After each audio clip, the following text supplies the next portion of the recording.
Bismillahirrahmanirrahim. Assalamualaikum warahmatullahi wabarakatuh. Rekan-rekan mahasiswa sekalian, selamat datang di video pembelajaran untuk mata kuliah hukum pajak. Pada video pembelajaran kali ini kita akan lanjutkan materi kita, dan materi yang akan dibahas adalah konsep dasar pemungutan pajak. Pada video-video pembelajaran sebelumnya Anda sudah mempelajari konsep dasar perpajakan, apa yang dimaksud dengan pajak, dan apa saja fungsi pajak, apa saja jenis pajak, serta Anda juga sudah mempelajari konsep dasar hukum pajak, apa yang dimaksud dengan hukum pajak, lalu bagaimana hubungan hukum pajak dengan hukum lainnya, dan bagaimana sejarah perkembangan hukum pajak di Indonesia. Nah, pada materi yang akan kita bahas pada video pembelajaran kali ini, Anda akan mempelajari mengenai konsep dasar pemungutan pajak. Rekan-rekan mahasiswa sekalian, pembahasan pada video pembelajaran kali ini akan kita mulai dengan dua pertanyaan. Yang pertama adalah, mengapa kemudian negara mengenakan pajak kepada warga negaranya? Jadi mengapa negara mewajibkan pajak kepada warga negaranya? Lalu yang kedua, mengapa atau atas dasar apa kemudian negara berhak untuk memungut pajak dari warga negaranya?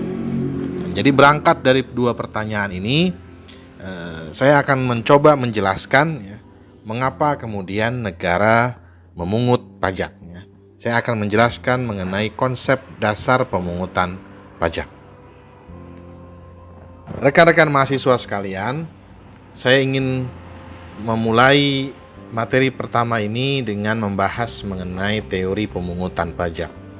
Jadi dalam literatur hukum pajak, ada sejumlah teori yang menjadi dasar pembenaran bagi negara untuk memungut pajak dari warga negaranya. Teori-teori pemungutan pajak yang dimaksud diantaranya yang pertama adalah teori asuransi, di mana dalam teori asuransi ini bahwa negara menganggap dirinya sebagai perusahaan asuransi dan wajib pajak sebagai tertanggung yang wajib membayar premi, dalam hal ini adalah pajak. Jadi teori asuransi ini sebetulnya merupakan teori tertua tentang pembenaran pungutan pajak. Jadi teori ini mengajarkan pembayaran pajak itu sama dengan diartikan suatu kepentingan masyarakat yang harus dilindungi oleh negara. Menurut teori ini, negara dalam menjalankan tugas dan fungsinya memberikan perlindungan jiwa, raga, dan harta benda dari masyarakat seperti perusahaan asuransi, seperti layaknya perusahaan asuransi. Tetapi, apakah kemudian teori ini ada kelemahan?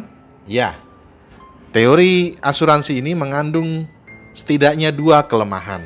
Yang pertama, bahwa premi yang dibayarkan tidak tepat jika disamakan dengan pajak yang diserahkan kepada negara.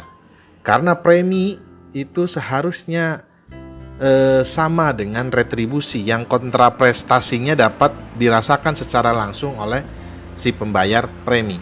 Jadi saya bayar premi, maka keuntungan dari pembayaran premi itu bisa saya rasakan langsung manfaatnya. Berbeda dengan pajak. Ketika kita membayar pajak, maka manfaatnya tidak dapat dirasakan secara langsung. Jadi tidak tepat kalau kemudian teori asuransi ini dijadikan pembenaran atas pemungutan pajak yang dilakukan oleh negara dari warga negara. Lalu kelemahan yang kedua adalah bahwa seseorang yang telah membayar premi akan mendapatkan ganti kerugian bila timbul kerugian. Namun sebetulnya kalau kita lihat orang yang membayar pajak, ketika dia mengalami kerugian, maka negara tidak mengganti rugi, tidak memberikan ganti rugi. Beda dengan asuransi. Ketika kita memilih suatu asuransi, kita membayar premi, maka ketika ada kerugian yang kita alami, maka asuransi itu memberikan ganti rugi kepada mereka yang mengalami kerugian dan sudah membayar premi. Jadi tidak tepat kalau kemudian teori asuransi ini dijadikan dasar pembenaran atas pemungutan pajak yang dilakukan oleh negara. Lalu teori yang kedua adalah teori kepentingan, di mana menurut teori ini seseorang membayar pajak karena ia memiliki kepentingan atas keberadaan negara. Negara berhak memungut pajak karena penduduk negara punya kepentingan kepada negara.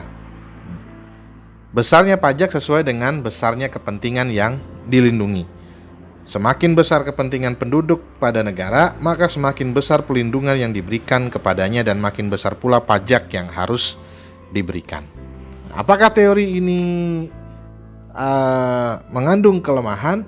Ya, jelas. Teori ini jelas mengandung kelemahan, di mana teori ini sebetulnya lebih tepat jika digunakan sebagai landasan pembenaran bagi negara untuk menarik retribusi dari warga negaranya yang menikmati fasilitas yang disediakan oleh negara. Teori kepentingan sebagai landasan teori untuk pemungutan pajak ini dirasa kurang tepat, lantaran orang yang menikmati banyak jasa dari pekerjaan pemerintah, jadi lantaran banyak orang yang menikmati jasa dari pekerjaan pemerintah. Kalau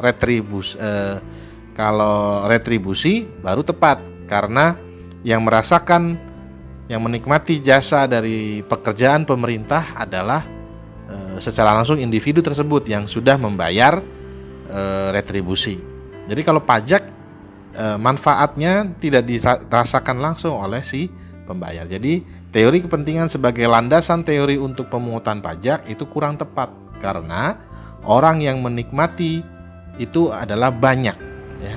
Yang menikmati jasa dari pekerjaan pemerintah itu banyak, ya, masyarakat umum, bukan individu-individu.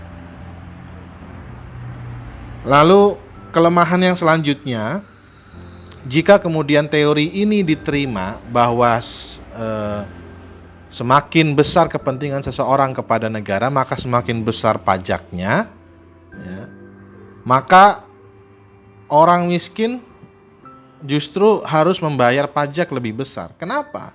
Karena orang miskin memiliki kepentingan yang lebih besar terhadap kehadiran negara dalam hidup mereka dibandingkan orang kaya. Orang kaya dengan hartanya sudah mampu untuk memenuhi kebutuhan hidupnya sehari-hari.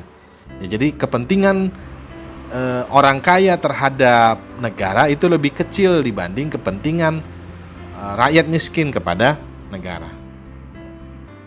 Jadi tidak tepat kalau teori kepentingan ini dijadikan dasar pembenaran bagi pemungutan pajak. Rekan-rekan mahasiswa sekalian, teori yang selanjutnya yakni teori bakti atau yang biasa dikenal dengan teori pengorbanan. Menurut teori ini, bahwa negara terbentuk karena adanya perjanjian di antara masyarakat, di antara individu-individu di dalam masyarakat. Nah, masyarakat sepakat membentuk negara, kemudian mereka menyerahkan sebagian kekuasaannya atau sebagian haknya kepada negara. Nah, kekuasaan yang di mana dengan adanya penyerahan kekuasaan, sebagian kekuasaan warga negara kepada negara itu adalah maka negara memiliki kekuasaan untuk memimpin masyarakat atau memimpin warga negara. Jadi karena adanya kepercayaan yang diberikan masyarakat kepada negara, maka pembayaran pajak yang dilakukan kepada negara itu sebetulnya sebagai bentuk bakti atau pengorbanan dari masyarakat kepada negara, karena negaralah yang selama ini bertugas menyelenggarakan kepentingan warga negara atau kepentingan masyarakat. Jadi menurut saya teori ini cukup kuat untuk kemudian dijadikan dasar pembenaran mengapa warga negara harus membayar pajak, ya, sebagai sebuah bentuk kepatuhan kepada negara, ya, sebagai sebuah bentuk bakti warga negara kepada negara. Lalu yang selanjutnya adalah teori daya beli. Menurut teori ini, fungsi pemungutan pajak jika dipandang sebagai gejala dalam masyarakat dapat disamakan dengan pompa, ya. Jadi pemungutan pajak dapat disamakan dengan pompa, yaitu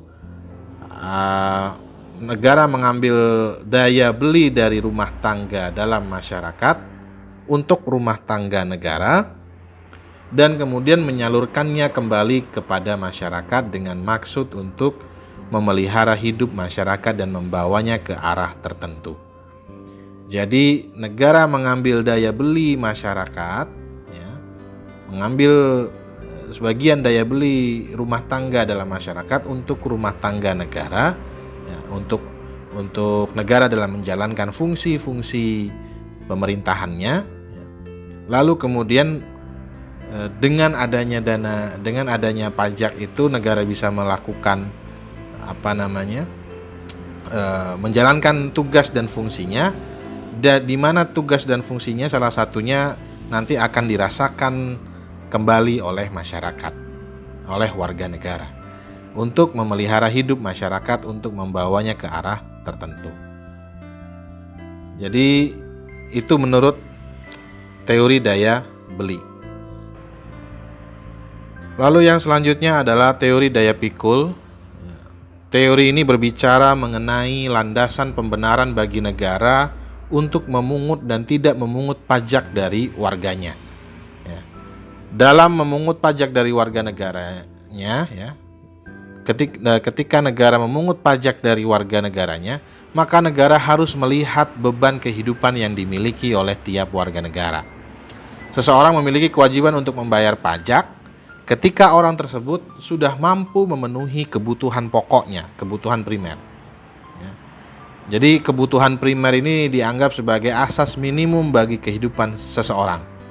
Ya. Jadi sama dengan jembatan, ya. Anda tentu melihat jembatan. Yang pertama harus dipikul oleh jembatan itu, yang pertama harus ditopang oleh jembatan itu adalah bobot dari jembatan itu sendiri, baru kemudian dibebani dengan beban yang lain, kendaraan, ya, banyaknya kendaraan yang lalu lalang di atasnya. Paling minimal jembatan itu harus mampu menahan dirinya sendiri. Ya, sama dengan pemungutan pajak. Kapan negara memungut pajak?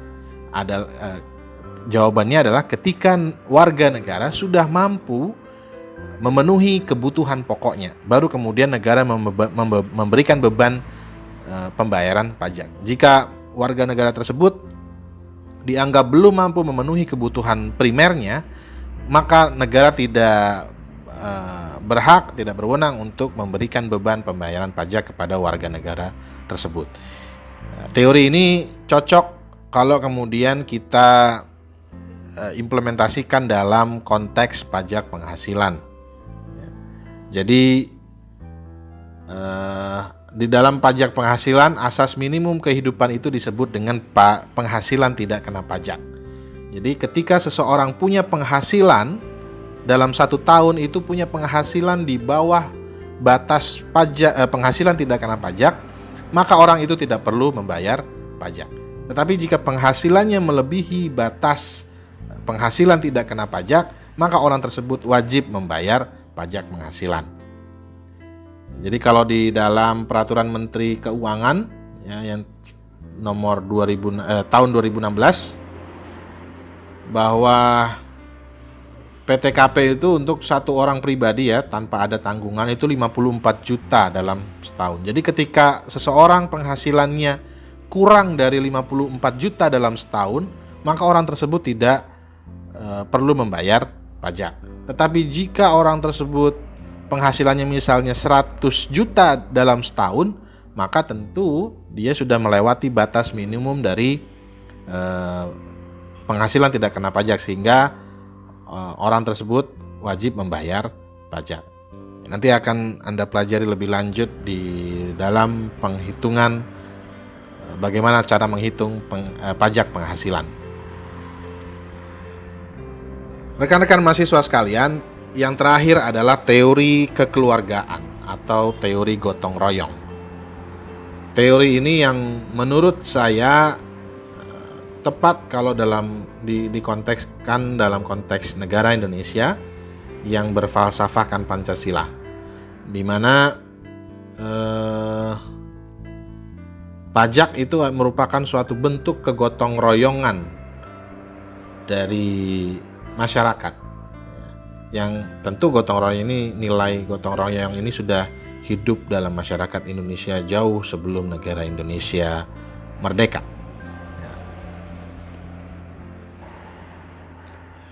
Rekan-rekan mahasiswa sekalian, membebankan pajak kepada masyarakat tentu bukan pekerjaan yang mudah.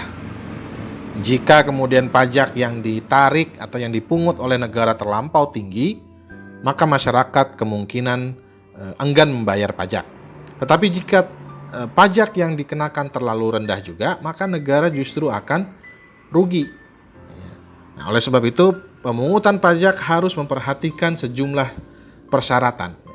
Sejumlah syarat yang harus dipenuhi. Pertama adalah pemungutan pajak itu harus adil.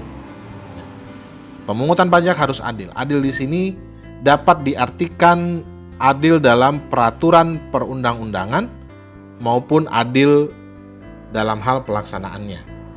Contoh, sanksi atas pelanggaran pajak yang diberlakukan secara umum sesuai dengan berat ringannya pelanggaran, ya.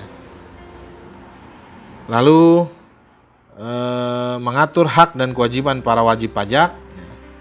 Pajak yang diberlakukan bagi setiap warga negara yang memenuhi syarat sebagai wajib pajak. Jadi harus adil, tidak ada diskriminasi, dan harus ada kejelasan. Ya, harus adil dalam peraturan perundang-undangan dan harus adil dalam pelaksanaannya.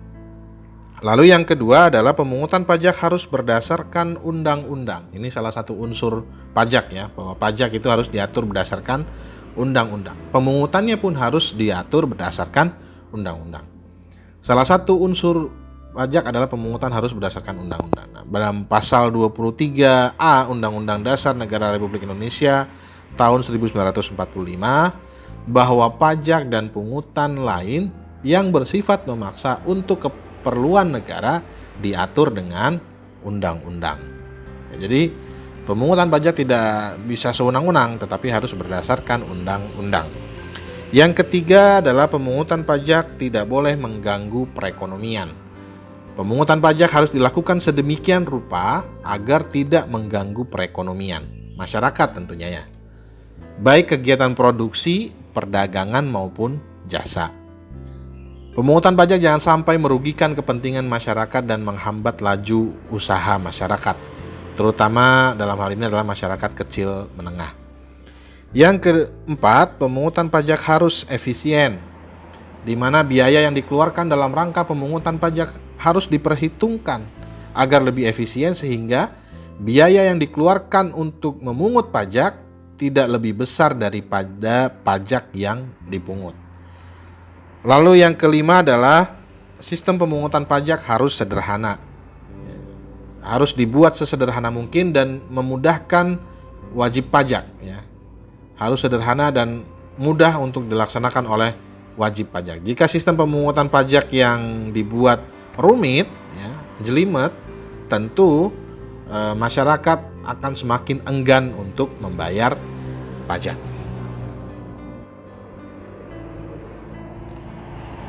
Rekan-rekan mahasiswa sekalian, dalam khasanah keilmuan hukum pajak ada 3 macam sistem pemungutan pajak.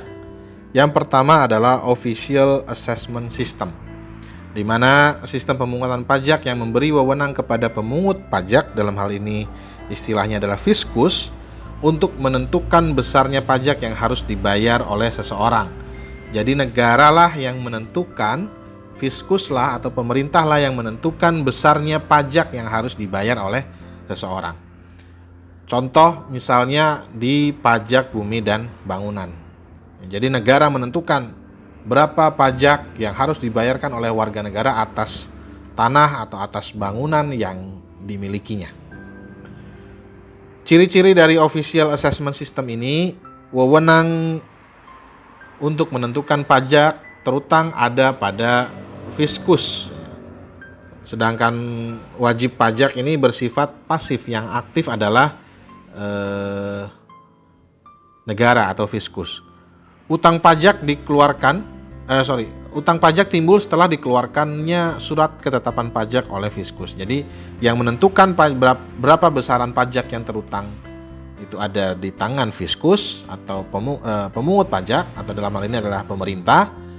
Dan utang pajak itu muncul ketika pemerintah menerbitkan surat ketetapan pajak atas suatu objek pajak. Lalu yang selanjutnya adalah sistem self-assessment system.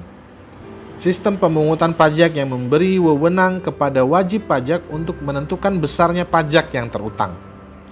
Jadi Fiskus tidak ikut campur dalam penentuan besarnya pajak yang terutang, ya, kecuali wajib pajak melanggar ketentuan yang berlaku, baru kemudian Fiskus meluruskan. Ya. Jadi yang menghitung pajak, besarnya pajak yang terutang itu adalah wajib pajak itu sendiri. Ya, sehingga ini kebalikannya, ciri-ciri self-assessment system itu wewenang untuk menentukan besarnya pajak yang terutang ada pada wajib pajak. Wajib pajak aktif sedangkan Fiskus pasif. Ya, wajib pajak aktif mulai dari menghitung, menyetor, dan melaporkan sendiri pajak yang terutang. Fiskus tidak ikut campur, jadi pasif dan hanya melakukan kegiatan pengawasan. Lalu yang terakhir adalah withholding system, di mana sistem pemungutan pajak yang memberi wewenang kepada pihak ketiga untuk memotong atau memungut besarnya pajak yang terutang. Pihak ketiga ini kemudian menyetor dan melaporkannya kepada Fiskus. Ciri-ciri dari withholding system ini ialah wewenang menentukan besarnya pajak yang terutang ada pada pihak ketiga selain pihak Fiskus, ya, pemungut pajak atau pihak wajib pajak. Selanjutnya rekan-rekan mahasiswa sekalian, ada 3 tata cara pemungutan pajak. Ya, ada 3 stelsel. Yang pertama adalah stelsel nyata, ya, di mana pengenaan pajak didasarkan pada objek atau penghasilan yang nyata, sehingga pemungutannya baru dapat dilakukan pada akhir tahun pajak, yakni setelah penghasilan yang sesungguhnya diketahui. Jadi di belakang nanti, di akhir tahun baru pajak dipungut. Kelebihan dari stelsel ini, pajak yang dikenakan tentu lebih akurat dan real karena berdasarkan penghasilan yang sesungguhnya diketahui. Adapun kelemahannya, pajak baru dapat dikenakan pada akhir tahun, akhir periode, ya, setelah penghasilan yang sesungguhnya diketahui. Padahal pemerintah lebih dahulu membutuhkan penerimaan pajak ini untuk pengeluaran sepanjang tahun atau tidak hanya pada akhir tahun. Jadi dari awal tahun kan pemerintah membutuhkan penerimaan pajak itu. Jadi itu kelemahannya. Lalu yang selanjutnya adalah stelsel anggapan atau fiktif stelsel. Jadi pengenaan pajak didasarkan pada suatu anggapan yang diatur oleh undang-undang. Anggapan yang dimaksud di sini dapat bermacam-macam jalan pikirannya. Misalnya penghasilan satu tahun, ya, dianggap sama dengan tahun sebelumnya. Sehingga pada awal tahun pajak sudah dapat ditetapkan besarnya pajak yang terutang untuk tahun pajak yang sedang berjalan. Jadi anggapannya penghasilan pada tahun ini sama dengan penghasilan di tahun lalu, dan pajak yang dikenakan pada tahun ini juga sama dengan pajak yang dikenakan pada tahun lalu. Kelebihan dari stelsel ini, pajak dapat dibayar selama tahun berjalan tanpa harus menunggu akhir periode atau akhir tahun. Sedangkan kelemahannya bahwa pajak yang telah dibayar wajib pajak tidak berdasarkan pada keadaan yang sesungguhnya, tidak berdasarkan pada penghasilan yang sesungguhnya diketahui. Rekan-rekan mahasiswa sekalian, selanjutnya adalah tata cara yang selanjutnya adalah stelsel campuran, di mana berdasarkan namanya saja harusnya sudah kita bisa ketahui, ini campuran antara stelsel nyata dengan stelsel anggapan. Pada awal tahun, besarnya pajak dihitung berdasarkan suatu anggapan, kemudian di akhir tahun besarnya pajak disesuaikan dengan keadaan yang sebenarnya. Bila besarnya pajak menurut kenyataannya lebih besar daripada pajak menurut anggapan, maka wajib pajak harus menambah. Sebaliknya, jika lebih kecil, maka kelebihannya dapat diminta kembali. Kelebihan stelsel ini, pemungutan pajak sudah dapat dilakukan pada awal tahun pajak, dan pajak yang dipungut sesuai dengan besarnya pajak yang sesungguhnya terutang. kelemahan dari stelsel ini yakni adanya tambahan pekerjaan administrasi karena harus 2 kali prosesnya. Ya, perhitungan pajak harus dilakukan di awal tahun dan verifikasinya apakah sesuai dengan yang sebenarnya atau tidak itu dilakukan pada akhir tahun. Jadi 2 kali pekerjaan.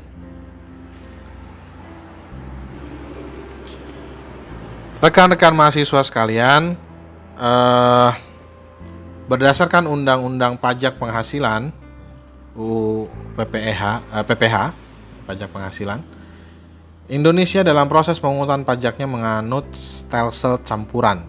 Contoh penerapan stelsel campuran itu ada di dalam mekanisme pajak penghasilan pasal 25 dan pasal 29.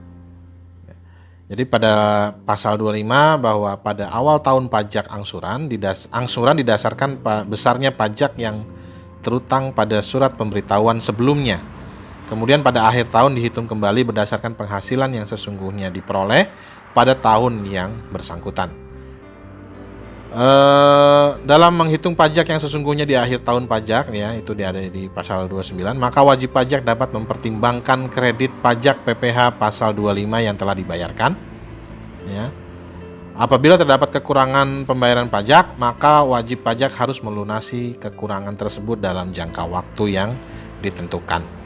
Itu adalah stelsel campuran yang dianut di dalam Undang-Undang Pajak Penghasilan. Rekan-rekan mahasiswa sekalian, selanjutnya adalah ada asas-asas pemungutan pajak, ya, prinsip-prinsip pemungutan pajak. Asas-asas pemungutan pajak adalah asas untuk mencapai tujuan dari pemungutan pajak. Adam Smith dalam bukunya Wealth of Nations dengan ajaran yang terkenal The Four Maxims mengemukakan bahwa asas pemungutan pajak ada 4. Yang pertama adalah asas equality, ada asas keseimbangan. Ya. Pemungutan pajak hendaknya dilakukan secara seimbang dengan kemampuannya. Jadi seimbang dengan penghasilan yang dinikmatinya di bawah perlindungan negara. Negara tidak boleh diskriminatif terhadap wajib pajak, itu equality juga. Lalu asas certainty, di mana adanya asas kepastian hukum, supaya pajak yang harus dibayar seseorang harus jelas, terang, pasti diatur oleh hukum. Asas yang ketiga, asas convenience of payment. Dalam memungut pajak, pemerintah hendaknya memperhatikan saat-saat yang paling baik bagi si pembayar pajak. Di masa lalu, ya, secara klasik, saat yang paling baik atau tepat ialah ketika petani sudah memanen padinya. Nah, itu baru adalah saat yang tepat untuk negara memungut pajak dari warga negara. Di zaman sekarang, saat yang paling baik atau tepat untuk memungut pajak misalnya pada saat wajib pajak menerima penghasilan atau pada saat wajib pajak menerima honor, ya, atau hadiah. Lalu yang terakhir adalah asas efisiensi. Pemungutan pajak yang diusahakan harus sehemat mungkin. Jangan sampai terjadi biaya pemungutan pajak lebih besar dari hasil pemungutan pajak. Rekan-rekan mahasiswa sekalian, terakhir yang akan kita bahas pada video pembelajaran kali ini kaitannya dengan yurisdiksi pemungutan pajak. Jadi yurisdiksi pemungutan pajak ini dimaknai sebagai kewenangan negara untuk memaksa seseorang membayar pajak atau kewenangan negara untuk memberlakukan hukum pajak nasionalnya kepada seseorang. Ada beberapa pendapat ahli mengenai yurisdiksi ini. Yang pertama, bukan ahli ya, secara teori ada beberapa asas yurisdiksi pemungutan pajak. Yang pertama adalah asas tempat tinggal atau domisili, di mana suatu negara dapat memungut pajak kepada semua orang yang bertempat tinggal atau berdomisili di negara yang bersangkutan atas seluruh penghasilan baik yang diperoleh dari negara tempat domisilinya maupun dari luar negara tersebut. Jadi negara yang menganut asas domisili akan menentukan undang-undangnya kaitan dengan berapa lama seseorang bertempat tinggal di negara tersebut. Seseorang akan dianggap sebagai subjek pajak ketika dia telah berdiam diri di negara tersebut selama jangka waktu tertentu yang ditentukan oleh undang-undang pajak negara yang bersangkutan. Jadi negara mengenakan pajak kepada semua orang yang bertempat tinggal di negara tersebut. Tidak memperhatikan apakah objek pajak itu berasal dari luar negeri atau dari dalam negeri. Ya.